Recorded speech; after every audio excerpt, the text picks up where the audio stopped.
Happy New Year to each and every one of the We Are West Ham podcast listeners, followers, subscribers, viewers, whichever one of those categories or more that you fall into. Welcome to 2024. I'm Will Pugh, back this week without my co-host and co-founder of the We Are West Ham podcast, James Jones. Many of you will know, of course, that before we had the festive break, the one that we like to have, James Jones went toe-to-toe with me with his absolute diatribe about David Moyes and entertaining football and all that sort of stuff. Well, fresh off the back of West Ham topping the festive form table, the best Premier League team over the Christmas period was West Ham United, and therefore James Jones has bottled the opportunity to come and do the first podcast of 2024 with me, no doubt petrified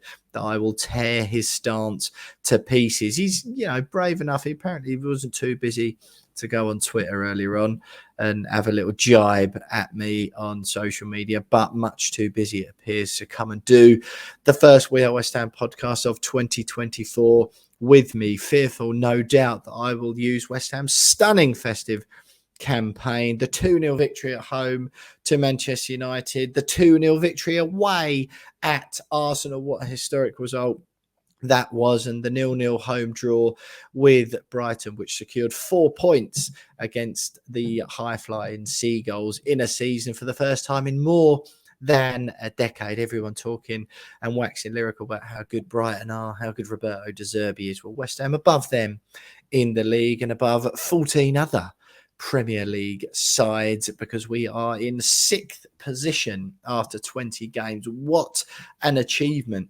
from David Moyes, and it appears all of that has petrified James Jones into bottling the first podcast of 2024. He's been texting me going, I'm really busy this week, mate. 3 days we could have done it. He's really busy all 3 of those days, apparently. He reckons he's been doing some soul searching over the Christmas period and has changed his stance on David Moyes, but unwilling to come and stand it up for the first podcast of 2024 with me, Will Pugh. But I thought I would just jump on for a soft launch. We're going to call this soft launch into 2024 for the We Are West Ham podcast. I've explained already, of course, me and James always have a couple of weeks off over the festive period just to give us a chance to recharge, spend some time with our friends and family who've both got pretty intense personal and professional commitments away from the We Are West Ham podcast. This is far from our job.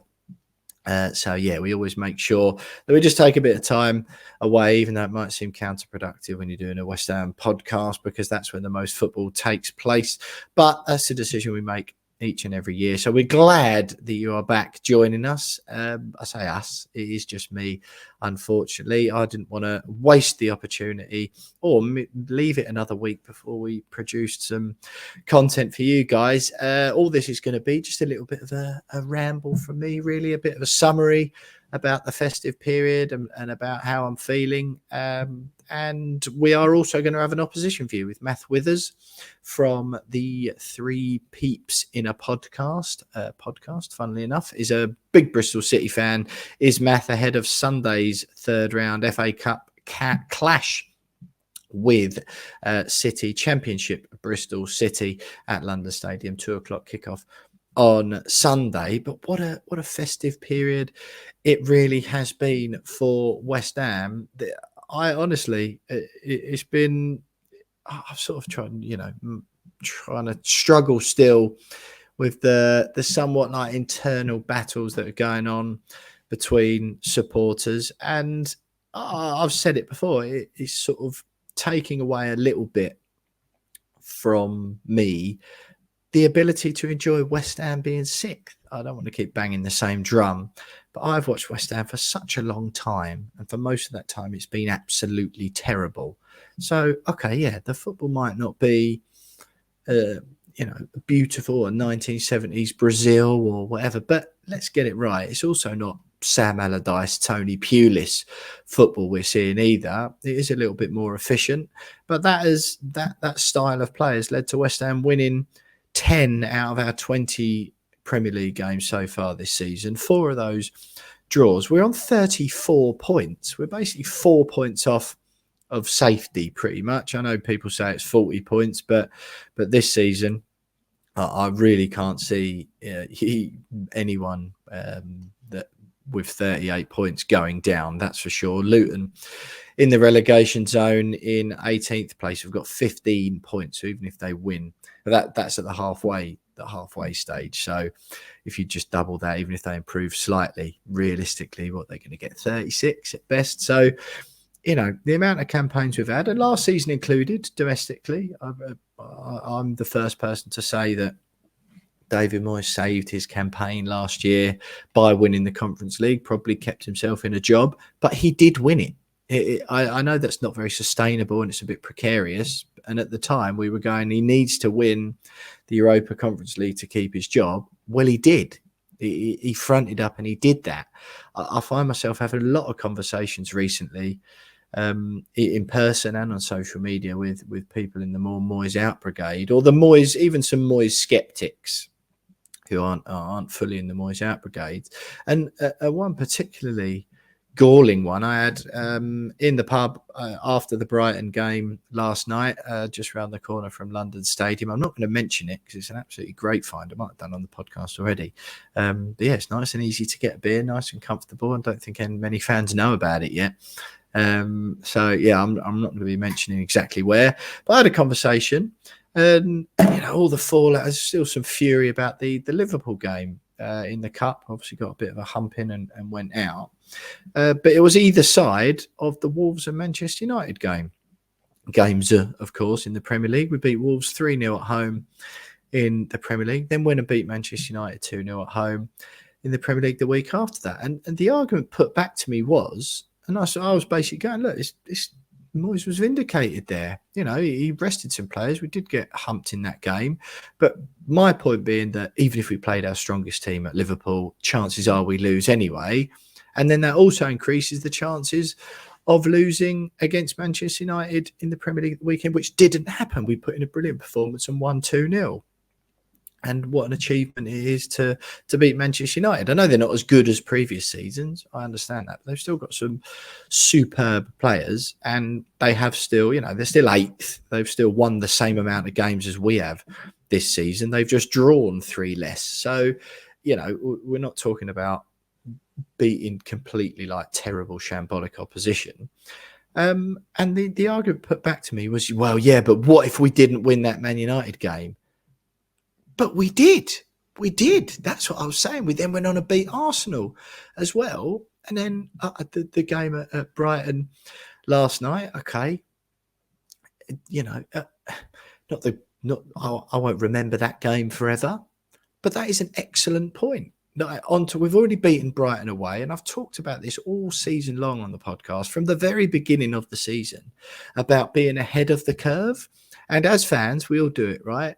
Ahead of a particular run of games or ahead of a season, whatever, we'd always look at the teams we've got coming up and go, right, we should beat them, or yeah, be happy with a draw against them, or yeah, I sort of take, you'd understand you'd lose that game, be it against, you know, Manchester City, Arsenal, Liverpool, whoever.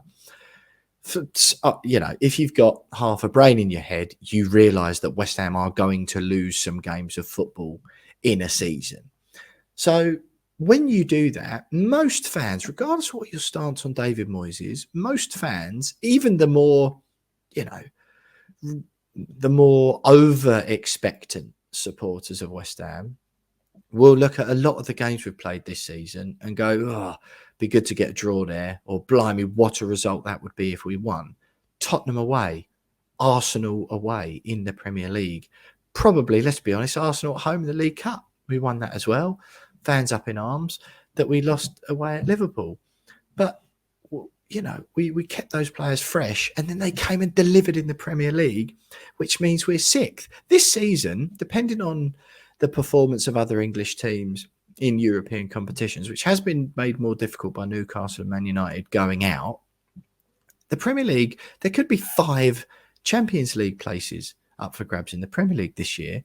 We're 5 points, just 5 after 20 games behind Tottenham, who are supposedly, you know, this all singing, all dancing, amazing Ange ball. Look how amazing it is. They've got a squad worth probably easily twice as much as ours. Richarlison, they paid 60 million for. Heung-min Son is probably an 80, 90, 100 million pound player right there. They've got a really good team. Destiny Udogie, it looks great. Basuma's a good player. All of that. They've got some proper class talent in that team. And after 20 games, we're just 5 points behind them, and we've beaten them away from home. Brighton, Roberto De Zerbi is hailed as the next Pep Guardiola and the next best thing since sliced bread. What a breath of fresh air he's been for football, and how amazing at Brighton. We've played 20 games. We've won 2 more games than they have, and we're 3 points above them in the league. We're 3 points above Manchester United. We're 5 points above Newcastle and their Saudi billions. We are currently at the moment 6 points ahead of Chelsea, who spent an actual £1 billion since Todd Bowley took over. We are doing phenomenally well for a team with the resources and the spending power that West Ham United have. I think we've got the 9th highest wage bill in the league. And like it or not, I know people want to hang on to the old days when football was far more of a meritocracy and the money was far less of an issue. Like, let's call it as it is, and let's face up to some facts. That success, Premier League success and success on the European stage is there or thereabouts, pretty much almost directly associated to the amount of money you spend on both transfer fees and wages. We can all pretend it's not if we like, but ultimately is. Manchester City haven't just conjured up this perfect blend of attacking football and style of play. Pep Guardiola, who is a genius, is paid accordingly. He's one of the highest paid managers in the world, as are all. Erling Haaland, when all his bonuses kick in, gets around £900,000 a week. David Moyes earns less than half of what Pep Guardiola and Jurgen Klopp earn every season. Lots of our players, I think Danny Ings, Jared Bowen and Lucas Paqueta are our 2 highest earners on around £140,000, £150,000 a week. Danny Ings, our 3rd highest, which is obviously an absolute joke on 125k. But Declan Rice has signed a way bigger deal than all of those at Arsenal. The majority of Arsenal, Manchester City, Tottenham, Liverpool's players all earn considerably more than most of the players in our squad. So therefore, for West Ham United, 9th should be about mean, like a mean average. And I think most fans, if you spoke to most fans at the beginning of the season, actually would have said that top half of the Premier League and a decent run in the Europa League, and you know, you have a good go at the cups. But the cups, the domestic cups and the Europa League, to be fair, are all, you're only as good as the draws that you get. And we got 2 minging draws. 2 of the teams who are likely to finish in the top 3 at the end of the season in Arsenal and Liverpool. We won the home one, which was still a result not many people were expecting. And then we got humped in the away game. Fair enough. But we are completely outperforming where we should be at the moment. And I think most reasonable fans, whether you're Moyes in or out, at the beginning of the season, you got to ask yourself and check back against what you thought would be a good season.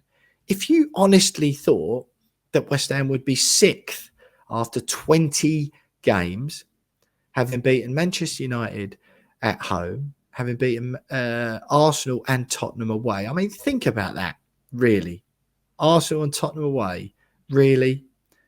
There's no way in a million years even the most over-enthusiastic and over-expectant West Ham fans would have thought that would have happened at the beginning of the season. We've got lucky with a few results, or not got lucky as much, but like we've relied on some last-minute goals, which probably isn't really a sustainable way of playing. I'm thinking Burnley away in particular. Thomas Souček come to the rescue a few times, and the goals at Tottenham were somewhat fortunate. But there's a steeliness about West Ham under David Moyes that for most of my life we just haven't had. The amount of times you'd go 1-0 down, you'd be like, that's it then. When's the second and third coming?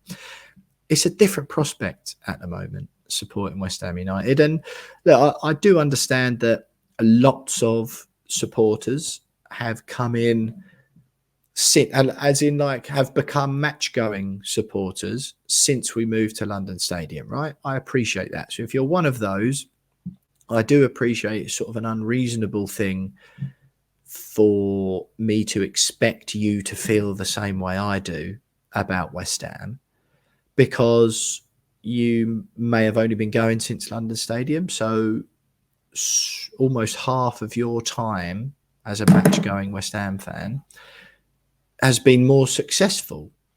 If you were going at Upton Park a lot, you'll know.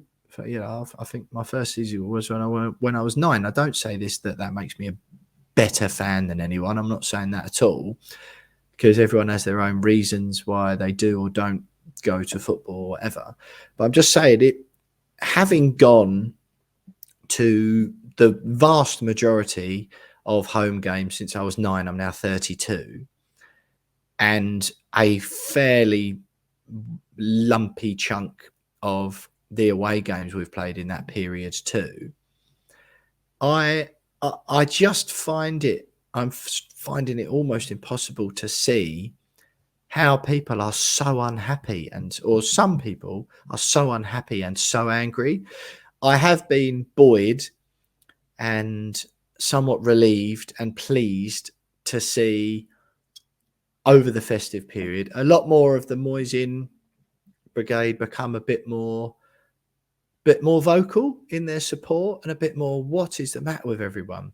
Because I do think it's translating to the stadium, and there is an element of just accepting that going to West Ham is not the same as it was anymore. And, I honestly came away from that Brighton game in a really good mood, because we got some injuries. The team we put out, right, and obviously we've got players at the Africa Cup of Nations as well. I know Brighton had some injuries as well, but they had a decent team Brighton put out. I would say stronger as far as their starting 11 goes. They're like, if everyone was fit starting 11, than ours was. Mohamed Kudus has been a revelation. Lucas Paqueta is a Rolls Royce of a player. Both of those missing. I saw Lucas Paqueta, FYI, walking through Westfield afterwards, which was, really surreal. I was just like, oh, it's Lucas Paqueta. Really short, by the way, walking with what looked like his partner and a couple of their friends. And I sort of shouted and said hello, but I think he feigned the old, I can't speak English very well, even though I'm pretty sure Lucas is the same word in Portuguese or English. And Lucas Paqueta missing, Ben Johnson playing at right back, the Kufal situation, that's another one which I saw hugely misunderstood by supporters when that story was broken over the festive break. Basically, West Ham have triggered Vladimir Soufal's contract extension, which was in his deal, which sort of means, right, as opposed to giving him a new deal on improved terms, he earns around 35 grand a week at the moment, which I'm pretty sure is fair to say when you compare that against other Premier League deals, and especially for a player who's been so integral. All right, he was one of a few last season domestically whose form fell off, but he's back at it this year. He's been one of our best players, and I personally think, I know he's a little bit older, 31, Vladimir Soufal. I personally think if you gave him a 2-year deal on 55 grand a week, no one's going to be complaining at West Ham thinking that's ridiculous money. What a rip-off that is. And you keep his morale up. So Soufal led to believe that was why he didn't play against Brighton. So you got Ben Johnson there. Angelo Ogbonu, let's be honest, has looked very suspect. He's 34 now. His pace has left him a bit, not quite been the same since that injury kept him out for a significant amount of time. Fair to say he's our fourth choice centre-back. Mavropanos had a good game, I thought, but he's got a mistake in him, as we've seen this season. Areola had an absolute sensational game against Brighton, man of the match by a million miles. And then you've got Said Benrahma and Pablo Fornals playing. And I was at the Olympiacos game, the away game, when they both played. And we know how bad West Ham are with Benrahma particularly, but also Fornals in the team. I thought Fornals did okay. But, so I came out of that thinking, what a good point that is. Brighton are a good side this season. They're 7th. They had some stronger players. I thought, what a good point that was.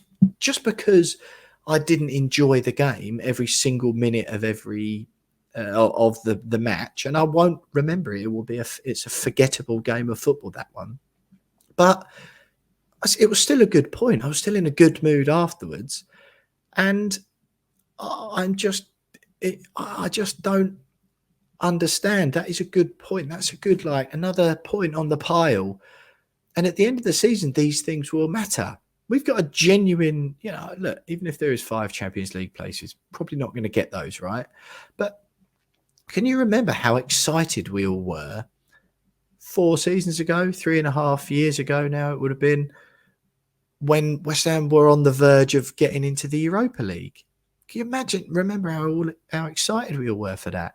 And how exciting I am, and lots of fans are, for the last 16 of the Europa League that's coming up over the next few months, and the chance that we might get to a quarter final, like the amazing one we had against Lyon. Everyone remembers the 2 legs against Sevilla.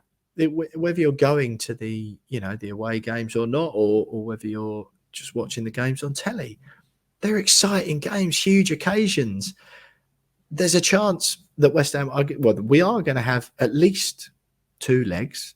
Hopefully we go deeper into the Europa League, and there's a chance we can replicate and, in fact, improve on the historic, amazing scenes we all experienced in Prague. We could improve on that again in the next few months. Plus, we're putting ourselves in a position domestically, which was a stick that everyone was beating David Moyes with last season, and I sort of got it, to be fair.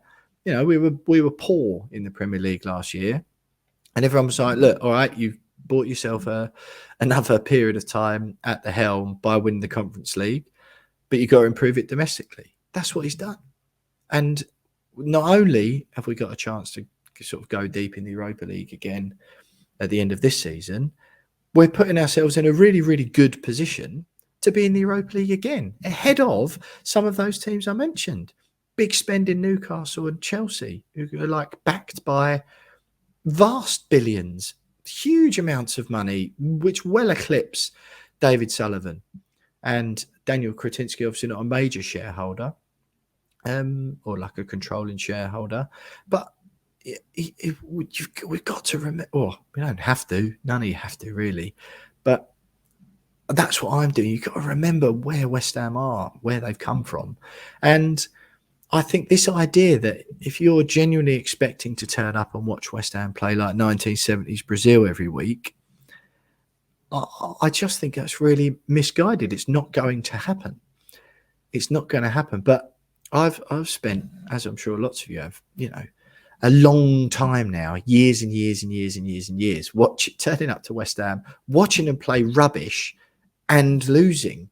I don't really understand where this idea has come from, that West Ham should be playing this vastly sort of attractive, attacking brand of football, and it be a winning brand. The idea that, so I've heard some people say, the players we've got, we should be better than we are. Well, A, we're really good, and B, these are all David Moyes players. Who's to say that you bring another manager in and that these players will be just as good under David Moyes? Lucas Paqueta, to be fair, clearly a Rolls-Royce player, yeah? And he'll go on probably and go and play for Manchester City. However, Jared Bowen was a pretty run-of-the-mill to good Championship player when we bought him. Look how much he's developed under David Moyes. He's a shoo-in for the Euros this summer if he keeps playing like he is. An absolute shoo-in for the England squad. He's developed under David Moyes.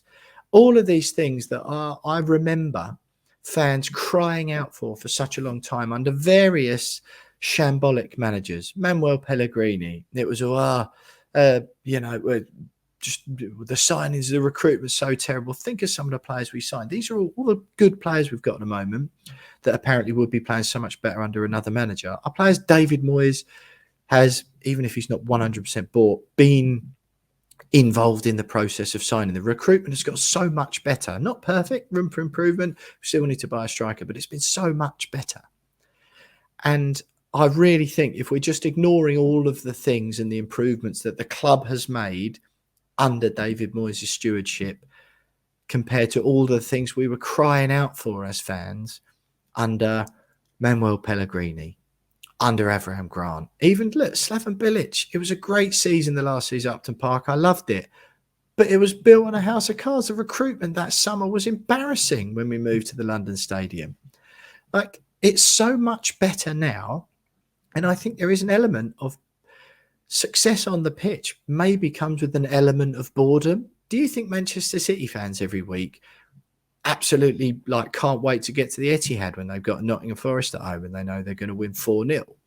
Like, I think being good comes with an element of boredom, but I'll tell you what, it comes with, or it should anyway, come with far less anger and fury than it appears to be at the moment.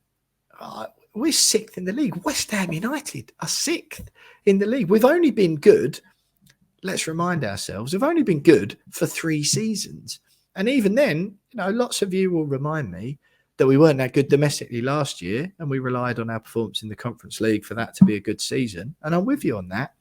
So it just seems really, really, really, I find it really challenging to not to see my club where they are in the league and in Europe, and for there to still be an air of negativity around the place. And I do, it's hard not to start feeling that, well, there's no pleasing some of these people. And look, right, I read something this morning from a fan on Twitter who said, I'd happily be further down the league if it meant a bit more attacking football.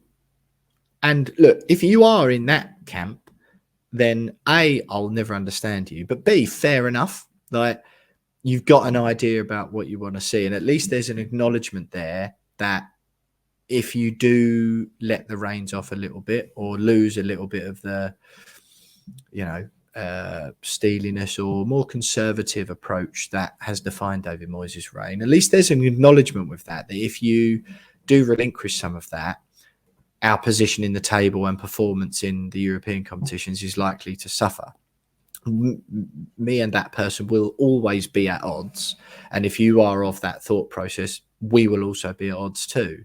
But what I find at the moment that's a bit frustrating is that people like me who are just determined or just trying to enjoy West Ham being good, no matter what bit that being good looks like, when the suggestion is that, oh yeah, but as if it's like this Sam Allardyce, Tony Pulis, like long ball, route one, proper horrible crap football, I just resent it. It's just not true. It's just not true at all. You cannot tell me that you don't look forward. I appreciate some people say, you know, I don't really look forward to the games, not entertaining. If you can't tell me that you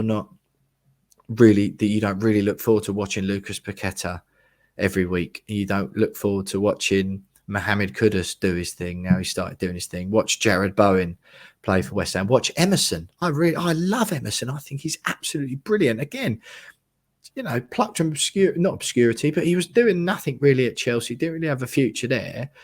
He's come under David Moyes and he's developed him. He's brought him on and he's playing some of the best football of his career. He's a mustard football player. And well, obviously, like, a clear improvement on Aaron Cresswell, another bit of excellent recruitment. And Edson Alvarez, like, I'm not sure what's happened in that we can't appreciate performances like that anymore. Billy Bonds is one of the most loved West Ham players, if not the most loved West Ham players in history. And he was pretty much an enforcer. You know, he was defined and loved for his commitment to the cause, not his amazing ball skills or, you know, ability to dribble past 15 players and smash one in the top corner. It was for his commitment to the cause and his difficulty to play against and his passion for West Ham.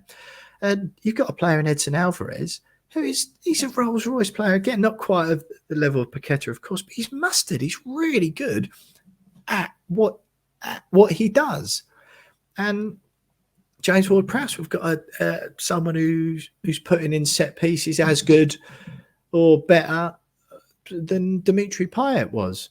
There are so many things to be positive and excited and grateful and just generally cheery about West Ham at the moment that I just find it feels like maybe it's just in some supporters' psyches to just focus on the negative all the time, and perhaps that's what they do in their lives generally.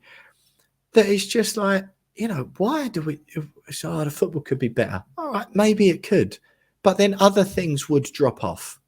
That they just would, like the notion that all we need is to hire Roberto De Zerbi and we'll be as good or further up the table, but the football will be better. It's just not true. It's just fallacy. If you believe that, that just isn't true. And I just, yeah, if you are like that and that, your focus is that negative all the time, or you're just going to focus on the negatives all the time, well, you'll never really be happy. I assume you're the sort of people who said, we should be winning the Conference League.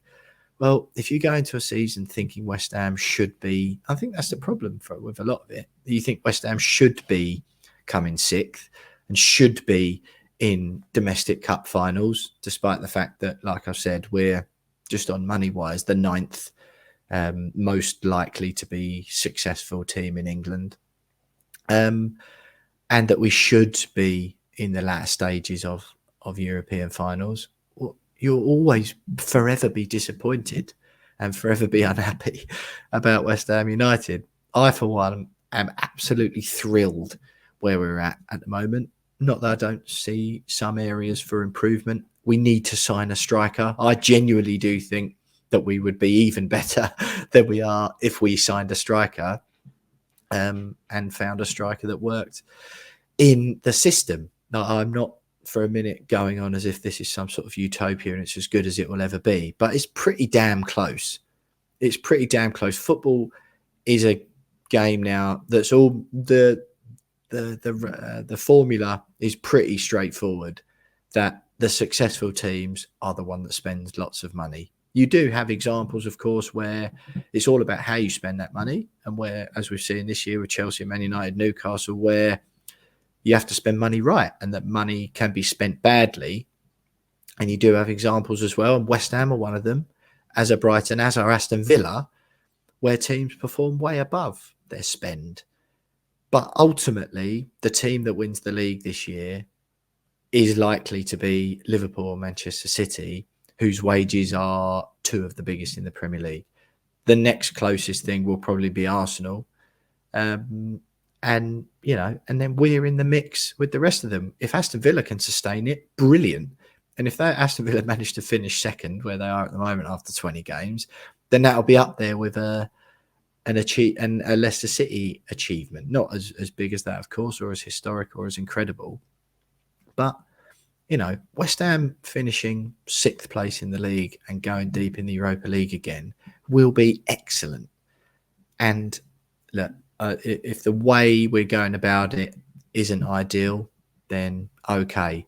But I would much rather see some exciting players, which we do. But, this isn't the John Carew up front under Sam Allardyce with Kevin Nolan days. This isn't that with Papa Bouba Diop in midfield. These are some proper footballers we're seeing in claret and blue shirts every week who are enjoying playing for the club, and there's loads of positives about West Ham at the moment. That is the energy that I will be taking into 2024.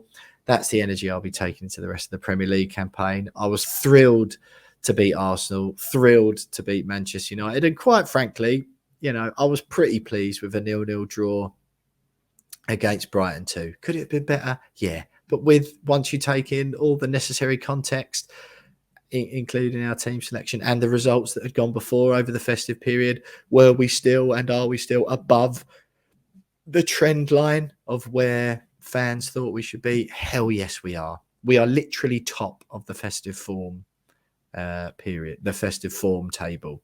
How much better do you expect it to get? It can't get that much better. It can improve slightly, but let's try and, take a bit of the fact that the vast majority of what's going on at our club at the moment is positive. Let's try and take that into the stadium. Let's try and take some of that into social media. Let's try and take a bit of that into our conversations with each other, because I'm not saying it will definitely happen, but if in 4 or 5 years' time, or even 2 or 3 seasons' time, West Ham are back to the West Ham that most of us are used to watching all of our lives, and scrabbling around in the lower half of the table, half of campaigns being relegation battles, nowhere near European football, and still crashing out of domestic cups in the way we used to doing, then you'll look back and you'd give your right arm for these days all over again. You give your right arm to be the 3rd of January 2024 and see West Ham in 6th after 20 games in the last 16 of Europe's second biggest competition. You give your right arm for all of that. Trust me, you would. So that's the energy I'm bringing into 2024. I'm Will Pugh. Like I said, James Jones, absolutely petrified of coming on this year. I just want to, that's how I've started. You'll have the opposition view ahead of that 3rd round clash with Bristol City at the weekend. Just a reminder, of course, to follow us on all of our social media platforms. We're at @WeAre_West Ham on Twitter. We're at We Are West Ham Pod on Instagram. You can buy us a pint if you want, a New Year pint at buymeacoffee.com/WeAreWestHam. Do go and subscribe to our YouTube channel if you don't already. I think James is going to put this video up probably. 36 minutes I've been going on for. Blimey, very sorry about that. Indeed, I just want to read a few. Get in touch with us. Sorry, that's what I was saying. Is get in touch with us on a few different platforms. Sorry, I don't normally, because I've got James on. I normally look at the messages I'm trying to find on my phone while James talks, but because it's just me, I just want to say thank you to Derek, who bought us 2 beers at buymeacoffee.com/WeAreWestHam over the festive period. Thank you both for keeping this great podcast going. It's a real pleasure to listen to you both week in, week out. With regard to the ongoing Moyes in or out discussion, I'm a total Remainer. And as I'm reading this out, I feel like I might have read this out before Christmas, but I'm going to carry on anyway, just in case I haven't. I've been supporting the Hammers since before the 1980 FA Cup win, and excluding the all too brief 85-86 season, these are the best of times. Moyes has stabilised the ship. There'll still be choppy waters, but he's got us dreaming again.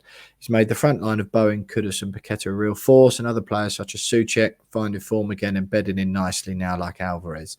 I wouldn't say we were boring either. There's anticipation each time one of those 3 get the ball. Thanks again, chaps. Cheers, Derek. Sorry to all of you if I have read that out already. Jim Odie got in touch again a few times over the festive period. So hello and thank you to Jim. You can email us like Jim did if you like at buymeacoffee.com/WeAreWestHam. I'm just trying to have a look if there's any other. Darius Burrows has got in touch over the festive period. So hello to Darius. Who else sent us any messages? Justin Dory, he said hello. Brad Stevens. What did Brad say? That's 2-0 against Man U. Wasn't pretty, but just check the score again for me, please. Moyes in all day long from Brad down under. Which is absolutely brilliant to hear from you, Brad. Let me just double check. We Are West Ham Pod on Instagram, that is. See if I've got any. Oh, Luke King. I wanted to say hello to as well. Another Aussie who listens in to the podcast.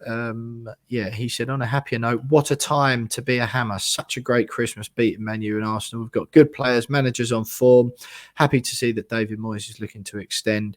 If they continue good recruitment and believe in the direction we're going, who knows how good it could get over the next few years. That, Luke, right there is the sort of energy I am looking for. I just want to say thanks, by the way, to Rob Rowe on Instagram, who West Ham fan and a listener who has responded to my call for help on tips for my Sri Lanka holiday, just while I'm looking through my inbox there. But look, thanks again to loads of you who've got in touch. The fact David Moyes is looking to sign a 2.5 year Contracts extension. I know that'll infuriate some of you, but seriously, it's good for the club.